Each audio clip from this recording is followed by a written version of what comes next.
네, 다 같이 사도신경 하심으로 6월 28일 수요 강단 시작하도록 하겠습니다. 전능하사 천지를 만드신 하나님 아버지를 내가 믿사오며 그 외아들 우리 주 예수 그리스도를 믿사오니 이는 성령으로 잉태하사 동정녀 마리아에게 나시고 본디오 빌라도에게 고난을 받으사 십자가에 못 박혀 죽으시고 장사한 지 사흘 만에 죽은 자 가운데서 다시 살아나시며 하늘에 오르사 전능하신 하나님 우편에 앉아 계시다가 저리로서 산자와 죽은 자를 심판하러 오시리라. 성령을 믿사오며 거룩한 공예와 성도가 서로 교통하는 것과 죄를 사하여 주시는 것과 몸이 다시 사는 것과 영원히 사는 것을 믿사옵나이다. 아멘. 예, 찬송가 182장, 통합찬송 169장, 강물같이 흐르는 기쁨 다 같이 찬양하도록 하겠습니다.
네, 이 시간 함께 기도하겠습니다.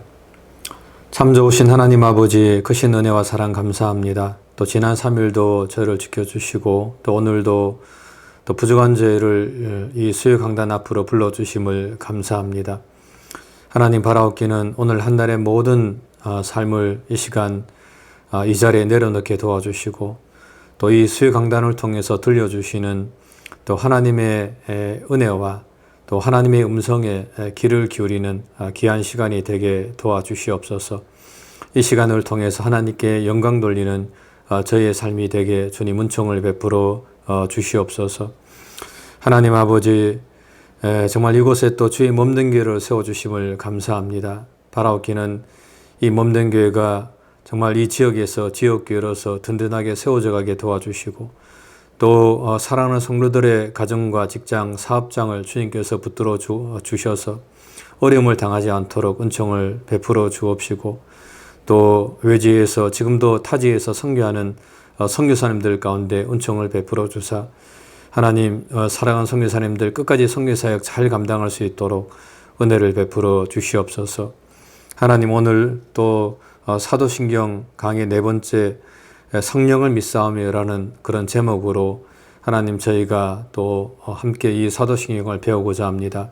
귀한 시간이 되게 도와주시고, 또 이 시간을 통해서 이 말씀을 또 잘 깨닫고, 이 말씀을 통해서 다시금 하나님의 뜻을 분별하는 복된 시간이 되게 은혜를 베풀어 주시옵소서.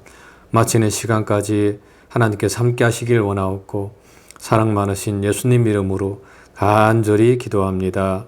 아멘. 네, 성경 말씀은 요한복음 16장 7절부터 14절 말씀입니다. 제가 봉독하도록 하겠습니다.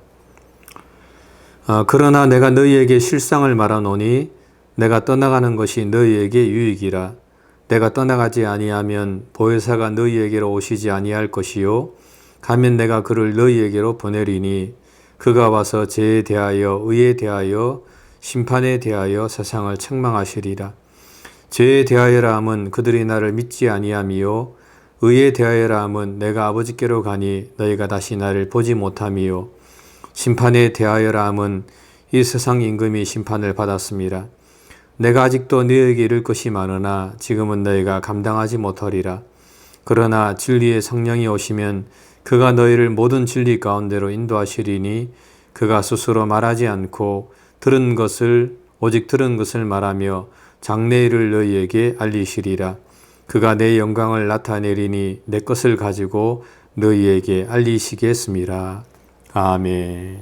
네, 오늘은 지난주에 이어서 사도신경 강의 4번째 성령을 믿사오며 라고 하는 그런 제목으로 이 사도신경을 좀 살펴보도록 하겠습니다. 사실 오늘날 기독교에 있어서 가장 논란이 되는 그런 부분이 있다면 그것은 바로 성령에 관한 것이라고 저는 좀 생각을 합니다. 이유는 오늘날 많은 사람들이 이 성령에 관해서 좀 잘못된 생각을 가지고 있기 때문입니다. 예를 들면 어떤 사람들은 이 성령이라고 하면은 많은 사람들이 방언하고 예언하고 귀신을 쫓아내고 병을 고치는 그런 능력을 나타내는 것이 바로 이 성령이라고 많이들 좀 생각을 하고 있습니다.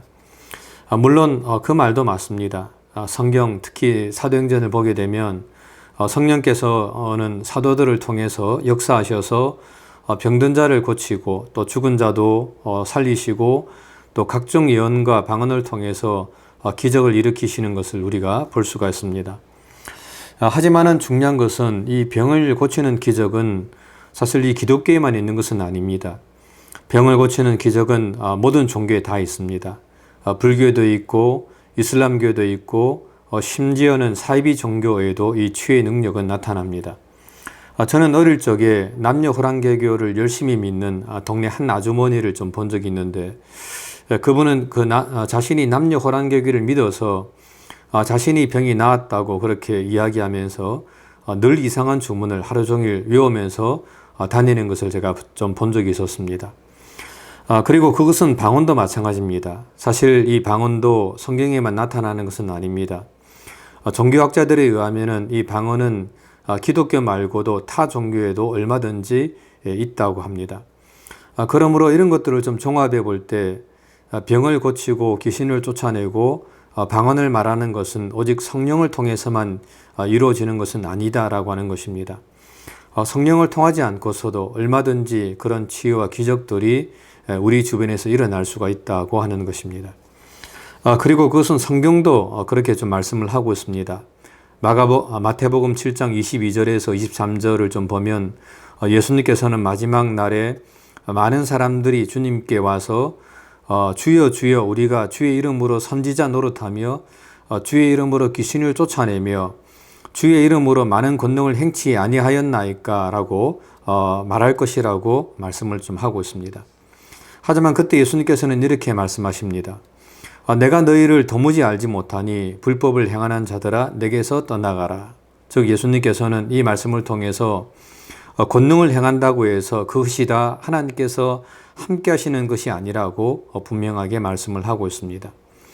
그러므로 우리는 이 성령님의 사역을, 이 성령의 사역을 사람들의 병을 고치고 또 귀신을 쫓아내고 방언을 말하는 그런 것 등으로서 협소하게 좀 생각을 해서는 안 된다고 하는 것입니다. 그렇다면 성경이 말하는 이 성령의 중요한 사역에는 어떤 것들이 있을까요? 하지만은 이제 그것을 살펴보기 전에 우리는 먼저 성령께서 언제부터 좀 사역을 하셨는가를 우선 좀 살펴볼 필요가 있습니다. 이유는 이 신약 성경인 사도행전 2장을 우리가 좀 보게 되면 우리는 이 오순절 사건을 통해서 성령께서 처음으로 이 땅에 강림하신 것처럼 말씀을 좀 하고 있기 때문입니다. 또한 요한복음 7장 39절에서도 이렇게 말씀을 하고 있습니다. 예수께서 아직 영광을 받지 아니하셨으므로 성령이 아직 그들에게 계시지 아니하시더라. 그런데 이것을 헬라어 원문 그대로 좀 해석을 하면 다음과 같습니다. 그리스도께서 아직 영광을 받지 아니하셨기 때문에 성령께서 아직 있지 아니하셨다라고 해석을 할 수가 있습니다. 그러므로 우리는 이러한 말씀들을 통해서 이 성령의 사역은 이 신약 시대에 와서 일어난 것인가 라고 생각을 할 수도 있다고 하는 것입니다.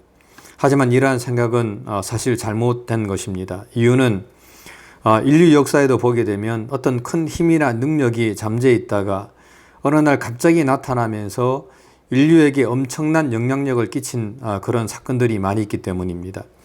예를 들면 그 중에 하나가 바로 핵에너지 사건입니다. 사실 핵에너지는 인류의 기술 가운데 늘 존재해 왔습니다. 그런데 어느 날 몇몇의 과학자들이 그 핵에너지를 발견하게 되었고 그 핵기술은 순간 인류의 역사 가운데 엄청난 영향력을 가져오게 된 것입니다. 그것처럼 성령께서도 창세 전부터 이 성부와 성자와 함께 늘 존재하셨지만 성령께서는 예수님을 통해서 활동하기 시작하셨고 비로소 사람들도 그 성령의 놀라운 능력을 체험하게 되었다고 성경은 말씀을 하고 있는 것입니다. 사실 성령께서는 천지 창조 때부터 성부 하나님과 함께 역사하셨다고 성경은 말씀을 하고 있습니다. 창세기 1장 2절은 이렇게 말씀하고 있습니다. 하나님의 영은 수면에 운행하시니라. 여기서 하나님의 영이 바로 성령이십니다.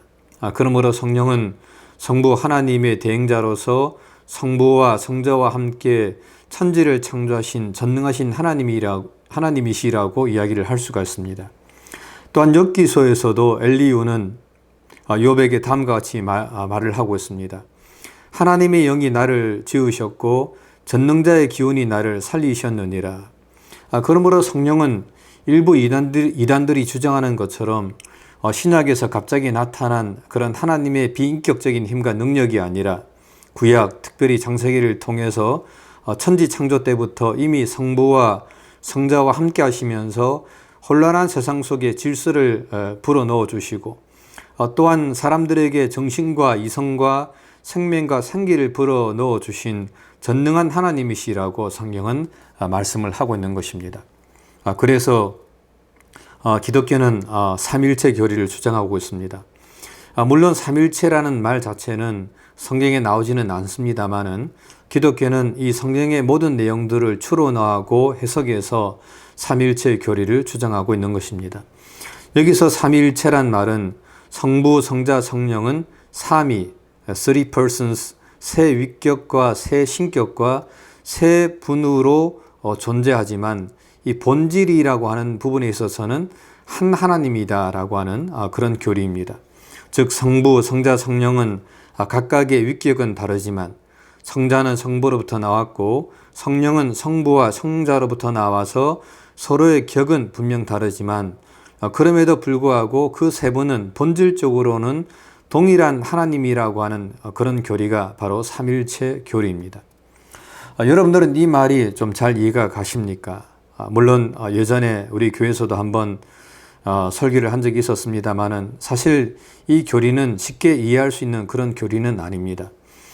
그래서 교회사적으로도 수많은 논란이 되어 왔고 그래서 또한 수많은 이단적인 사상들도 많이 나타나기도 했었습니다. 예를 들면 어떤 사람들은 삼일체 교리 대신에 삼신론을 좀 주장하는 그런 사람들도 있습니다. 여기서 삼신론이란 성부, 성자, 성령은 각각의 독립된 존재와 각각의 신이라고 주장을 하는 것입니다. 하지만 이것은 어떻게 보면 좀 이단이라고 하기보다는 성경을 좀 잘못 이해하고 좀 잘못 해석해서 생긴 그러한 이론이라고 말을 할 수가 있습니다. 그런데 어떤 사람들은 여기서 더 나아가서 성부만이 하나님이시고 성자는 다만 위대한 인간이시며 성령은 비인격적인 힘과 능력에 불과하다고 주장하는 사람들이 생겨나기도 했습니다. 이것을 유니테리언주의라고도 부르는데 이 사상은 분명 이단적인 사상이라고 말을 할 수가 있습니다.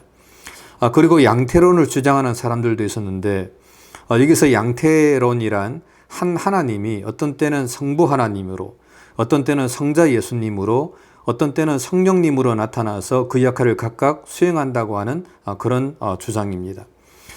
예를 들면 이런 겁니다. 어떤 한 사람이 집에서는 가장의 역할을 수행하고 직장에 가면 회사원이 되고 친구들과 만나면 동료가 되는 것처럼 하나님도 한 분이시지만 장소와 환경에 따라서 그 역할을 달리 한다고 하는 그런 이야기입니다. 하지만 이러한 주장은 사실 성경의 주장과는 전혀 거리가 먼 잘못된 주장, 또 잘못된 이단적 사상이라고 이야기를 할 수가 있습니다. 사실 삼일체 교리는 인간들이 완벽하게 이해할 수 있는 그런 교리는 아닙니다. 하지만 우리는 이 교리를 통해서 성부, 성자, 성령이 비록 그 위격은 다르지만 하지만 지금도 서로의 사역을 함께 공유하시면서 함께 세상을 창조하셨고 또 인류를 구속하시고 우주의 질서를 유지해 나가시는 그런 동일한 하나님이심을 우리가 고백을 할 수가 있다라고 하는 것입니다. 자, 그렇다면은 이제 성경이 말하는 이 성령의 중요한 사역에는 어떤 것들이 있을까요? 첫 번째로 성령은 보혜사라고 말씀을 하고 있습니다. 여기서 보혜사라고 하는 그런 말은 헬라어로는 파라클레토스라고 하는데 이 말은 문자적으로는 도움을 요청받는 이라고 하는 그런 뜻을 가지고 있습니다. 헬라어에서는 이 말을 변호를 위하여 증언을 해줄 것을 요청받는 증인, 또 고발당한 사람을 변호해주는 변호사, 또 의논이 대상이 되고 충고를 해주는 친구, 또 도움과 치료를 해주는 의사, 또 낙담하고 공포 가운데 떨고 있는 사람들에게 용기를 불어넣어주는 사람들이라는 그런 뜻으로 좀 사용이 되고 있습니다. 하지만 이것은 간단히 슬픔 속에 있는 사람들에게 위로와 위안을 준다는 그런 의미보다는 더 넓은 의미로 사실은 좀 사용이 되고 있습니다. 즉 넓은 의미로 좀 보게 되면 보혜사란 어떤 사람에게 있어서 인생이 그에게 벅찬 경우가 될 때에 그로 하여금 인생을 대체해 나갈 수 있는 힘과 용기를 주시는 분이라고 하는 그런 뜻을 가지고 있는 것입니다. 참 그런 의미에서 성령께서는 우리의 보혜사가 되신다라고 말씀을 하고 있습니다. 때로 우리의 위로자가 되시고 우리의 상담자가 되시고 또 우리의 충고자가 되셔서 날마다 우리와 함께 하시면서 우리 곁에 계시면서 우리를 도우시는 그런 하나님이시라고 성경은 우리에게 말씀을 하고 있는 것입니다. 두 번째로 성령은 예수님의 빈자리를 채워주시는 분이다라고 성경은 말씀을 하고 있습니다. 예수님께서는 요한복음에서 제자들에게 이렇게 말씀을 하셨습니다. 그러나 내가 너희에게 실상을 말하노니 내가 떠나가는 것이 너희에게 유익이라. 내가 떠나가지 아니하면 보혜사가 너희에게 오시지 아니할 것이고 가면 내가 그를 너희에게로 보내리라 라고 말씀을 하셨습니다. 이 말은 예수님께서 이 땅에 육신으로 있는 동안은 사실 예수님께서는 이 시간과 공간의 제약을 받으시기 때문에 한정적으로만 사람을 도울 수가 있는 것입니다. 예수님과 함께하는 사람들, 또 때로는 예수님과 관련된 사람들을 도울 수가 있습니다만, 하지만 성령께서 오시게 되면 성령께서는 이 공간과 시간의 제약을 받지 아니하심으로 언제든지 모든 사람들을 도울 수가 있다라고 하는 것입니다. 이런 의미에서 성령은 예수님의 알터 에고, 즉 분신이 되신다라고 성경은 우리에게 말씀을 하고 있습니다. 세 번째로 성령은 진리의 영이십니다. 사실 진리에 관한 성령의 기능은 성령의 사역 중에서도 가장 독특한 기능이라고 좀 이야기할 수가 있습니다. 먼저 성령은 진리를 가리키십니다. 요한복음 14장 26절에 이렇게 말씀하고 있습니다. 성령이 너에게 모든 것을 가르치시리라. 또한 성령은 우리로 하여금 진리를 기억나게 해주십니다. 요한복음 14장 26절입니다. 내가 너에게 말한 모든 것을 생각나게 하시리라. 또한 성령은 진리를 해석해 주십니다. 그가 내 것을 가지고 너희에게 알리겠습니다. 성령은 예수 그리스도께서 말씀하신 참된 의미를 우리에게 가르쳐 주실 것이라고 말씀하고 있습니다. 또한 성령은 예수님의 가르침을 우리의 삶 속에 적용시켜 주실 것이고 또한 그것을 실천할 수 있도록 도와주실 것이다 라고 말씀을 하고 있습니다. 또한 성령은 사람들을 모든 진리 가운데로 인도하실 것이다 라고 말하고 있습니다. 내가 아직도 너에게 이를 것이 많으나 지금은 너희가 감당치 못하리라. 그러나 진리의 성령이 오시면 그가 너희를 모든 진리 가운데로 인도하시리라 라고 말씀을 하고 있습니다. 즉 사람들은 오직 성령의 인도하심을 통해서만 예수님께서 보여주신 이 진리의 완전한 계시를 볼 수가 있다라고 하는 것입니다. 네 번째로 성령은 죄에 대해서, 의에 대해서, 심판에 대해서 생명을 책망하실 것이다 라고 말씀을 하고 있습니다. 요한복음 16장 8절의 말씀입니다. 그가 와서 죄에 대하여, 의에 대하여, 심판에 대하여 세상을 책망하시리라. 이런 의미에서 볼 때 참 이 성령의 활동은 삼중적이라고 이야기할 수가 있습니다. 먼저 성령은 사람들에게 죄를 깨닫게 해줍니다. 자신들이 얼마나 큰 죄인인가를 깨닫게 해주고 또 자신들에게 처한 비극을 보여줍니다. 또한 자신이 죄인임을 시인하게 만들어준다라고 하는 것입니다. 또한 성령은 참된 의가 무엇인가도 가르쳐 주십니다. 즉 이 세상에서 오직 예수 그리스도만이 참된 의가 되신다는 것을 가르쳐 주고 있습니다. 또한 성령은 예수 그리스도로 말미암아 악의 세력은 이미 심판을 받고 전멸되었다는 것을 확인시켜 줌으로써 앞으로 올 심판의 현실성과 확실성을 확인시켜 주신다고 말씀을 하고 있습니다. 다시 말하면 성령은 구원의 과정에서 처음과 중간과 결말에 이르기까지 모든 과정에 관련이 되어 있다는 말입니다. 즉 성령의 활동을 통해서 사람은 자신이 죄인임을 깨닫게 되고 또한 예수님의 의를 통해서 장차 임할 하나님의 심판으로부터 우리가 구원받게 된다는 것을 깨달을 수 있다고 하는 것입니다. 그러므로 이 구원의 과정에 있어서 성령은 가장 중요한 분이라는 것을 우리는 알아야만 합니다. 또한 다섯 번째로 성령은 성계의 주체가 되신다라고 성경은 말씀을 하고 있습니다. 우리는 이 사도행전을 통해서 성령께서 초대교회를 탄생시키고 또한 빌립을 통해서 에디오피아 내시를 전도하게 만들면서 초대교회 최초로 이 빌립이 선교사로 부름을 받는 것을 우리가 볼 수가 있습니다. 또한 성령은 베드로를 감동시켜 최초로 이방인이었던 고넬료에게 복음을 전하게 하신 것을 또한 볼 수가 있습니다. 또한 성령께서는 주동이 되어서 이 바울과 바나바를 이방인들의 땅인 안디옥으로 파송을 하시는데 그것은 복음을 들고 세상을 향해서 나간 첫 발걸음이라고 이야기할 수가 있습니다.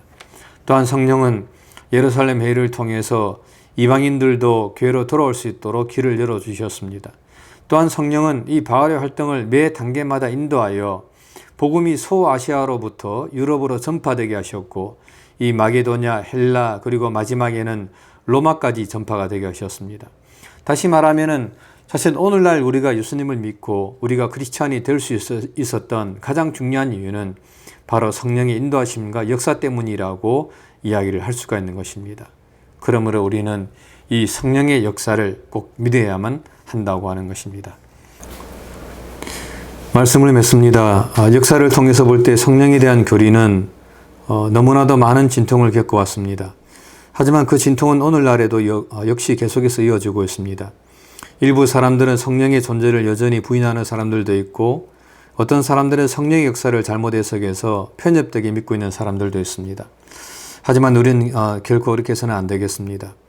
우리들은 이 올바른 성경의 가르침과 또 지난 2000년 동안의 교회 역사를 통해서 배운 이 성령에 대한 올바른 지식을 가지고 정말 성령님을 올바르게 믿으면서 하나님께 영광 돌리시는 저와 여러분들의 삶이 되시기를 주님의 이름으로 간절히 부탁을 드립니다. 이렇게 기도하겠습니다.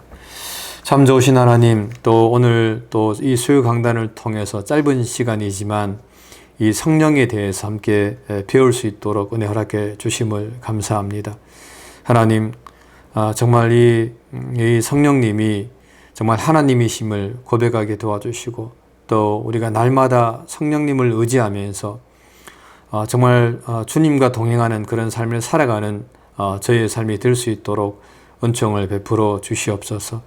하나님 아버지의 크신 은혜와 사랑 감사하고 사랑 많으신 예수님 이름으로 간절히 기도합니다. 아멘. 예, 주기도문으로 수요 강단 마치도록 하겠습니다. 하늘에 계신 우리 아버지여, 이름이 거룩히 여김을 받으시오며 나라의 임하옵시며 뜻이 하늘에서 이룬 것 같이 땅에서도 이루어지리이다. 오늘날 우리에게 일용할 양식을 주옵시고 우리가 우리에게 죄 지은 자를 사하여 준 것 같이 우리 죄를 사하여 주옵시고 우리를 시험에 들게 하지 마옵시고 다만 악에서 구하옵소서. 대개 나라와 근사의 영광이 아버지께 영원히 싸움나이다. 아멘.